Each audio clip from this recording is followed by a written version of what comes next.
Etsy sellers, welcome back to my channel. First things first, shall we finish this title here so we really understand what's going on? Let's just put 2 more words in.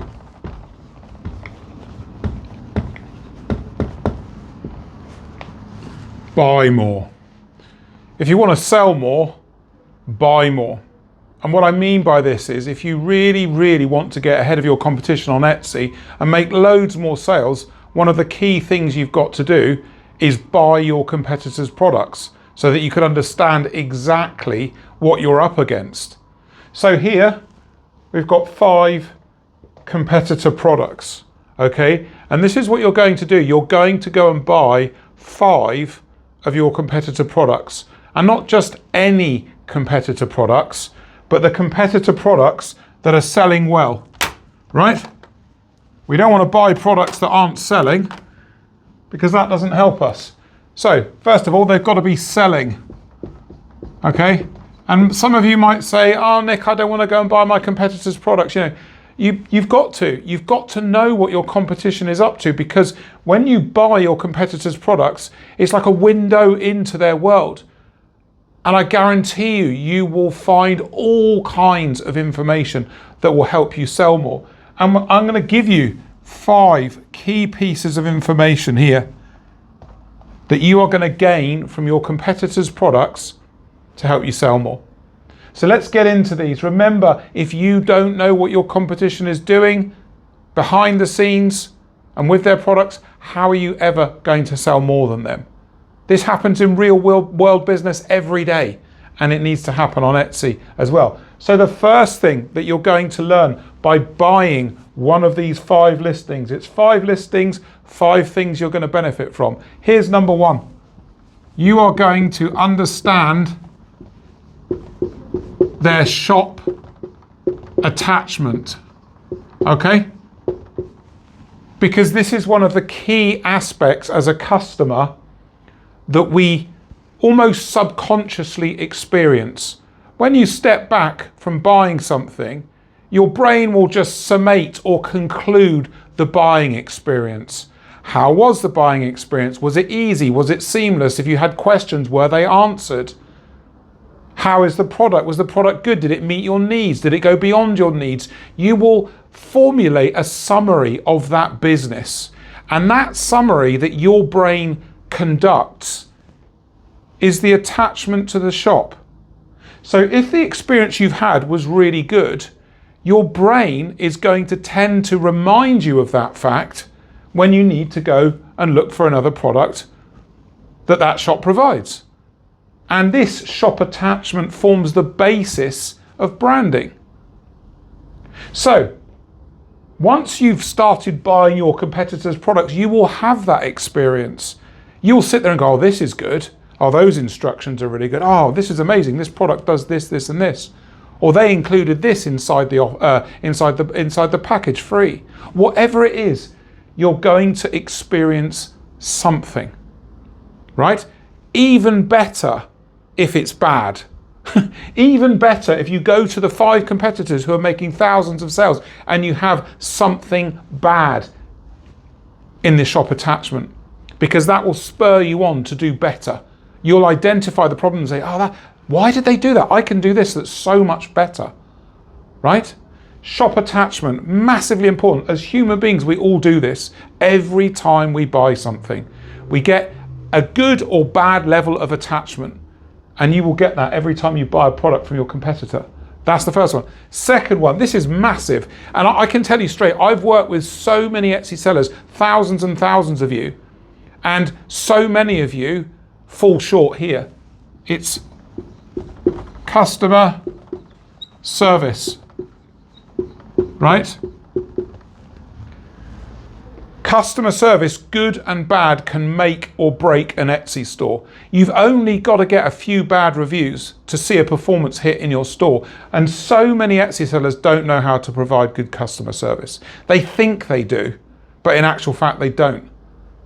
They think when they're replying to messages in a certain way or replying to reviews in certain ways that's correct. Most often, it's not. It can border on the sort of combative or I'm right, you're wrong, or passive aggressive. None of these ways are the correct way to do customer service. And when you order something from your competitors, monitor what happens. If you're going to do this 5 listing test or example, get an Excel spreadsheet, get a notepad, and when you order the 5 products, write down what the customer service experience was like. Remember, physical products and digital, they're different. You tend to get more customer service interactions with physical than you do digital. But either way, this is still worth monitoring for digital as well. So when you buy something, what did they say? Did they greet you? Did they say thank you? Did they tell you about the next step? We'll get back to you when your product's ready to be shipped, and we'll let you know when it is shipped. Are they holding your hand? Are they looking after you? Are they taking care of your trust? Do you see how when you look into these things, actually there's many components to a successful Etsy store? Customer service is massive. You wouldn't believe the amount of people who don't look after their buyers, their customers, when they buy something. Loads of sellers don't look after customers properly. It's that human interaction. There's that saying, isn't there? People buy from people. Well, we're not face to face, but we need to get as close to that as possible with our customers. Monitor the customer service experience and do better in your version. Do better to attach yourself and the customer, because when you get attached, you sell more. The customers come back. It's so straightforward. Customer service, number 2. Number 3, this is the one that you would expect me to say, and I'm going to say it here. So, quality of product. So this is probably the biggest insight you're going to get, but you need to be complete in your analysis of this. So when you get the product, it doesn't matter if it's digital, physical, it doesn't matter. You need to analyze the quality. Is it what you expected? Did it fall short of your expectations? Did it meet your expectations? Or did you feel like it exceeded? Did they deliver more than you expected? If they delivered more than you expected, that feeds back into the attachment. You'll remember that, yeah, they were really good. They did this for me. They gave me that, right? What are the materials of the product? How does it function? Write down all the possible failure points and success points. Break out the quality of the product. And if it's really good, right? If a product is bad or good, you're going to get loads of insight. If it's bad, it makes it easy to see how you can do better. If it's good, it then forces you to move up a gear or 2 gears to see, well, what can I do that's better? You can't just bring products into the Etsy marketplace the same as everyone else. You've got to be better. Hardly anyone talks about this on YouTube, but this is one of the most powerful things you can do to further the standard of your products and make more sales. Once you understand your competition, you can deconstruct it and be better. Quality of product, no surprise, but this is a deep dive. Really analyze where you can be better. Quality of product, number 3. Okay, number 4. I spoke about it a second ago. Let's go into more detail, right?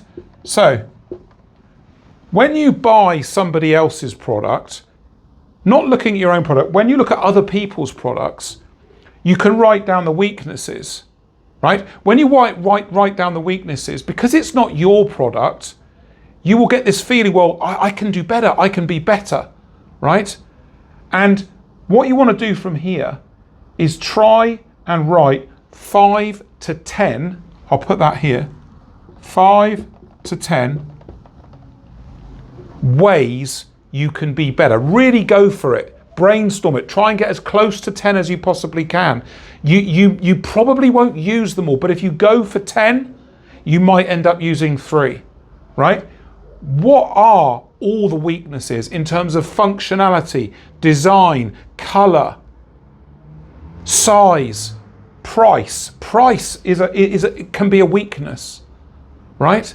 Write down everything and then 5 to 10 ways you could better that. And then from those 5 to 10, incorporate it into future product designs.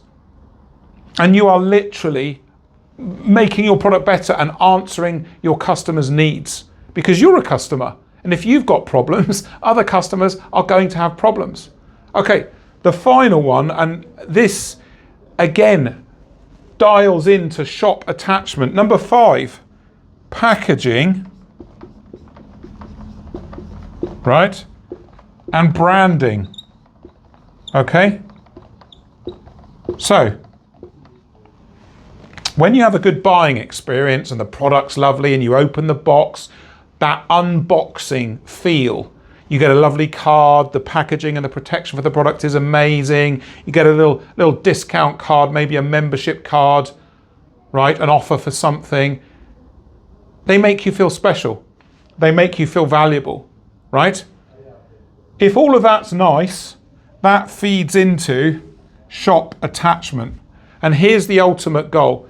The more you feed your shop attachment, right, with all these parts, right, in the end, this comes all the way around and it feeds your shop branding.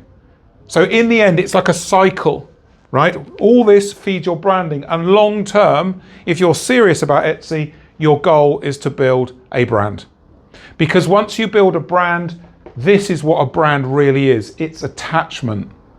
So when you've got thousands of customers who buy from you and are attached to you because you take care of all this better than anyone else, and they love the way you do it. They love the way your business looks, the way it sounds, the way it feels. They love all those things.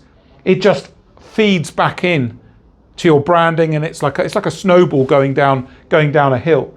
This is why people go on and on about branding, and I go on and on about branding, because long term it's like a safety buffer. It's a net to catch more sales.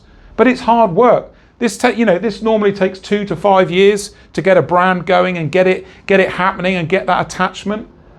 So if you want to sell more, buy more. And now you can see the reasons why. And if you want to work with me, don't wait, don't guess. The sign up button for my Etsy Academy is coming up on your screen now, that takes you to a video. Watch the video to learn about my private group learning Etsy Academy, where I will teach you to become better Etsy sellers and make lots more sales. I look forward to catching you in the Academy and catching you in the comments. Cheers.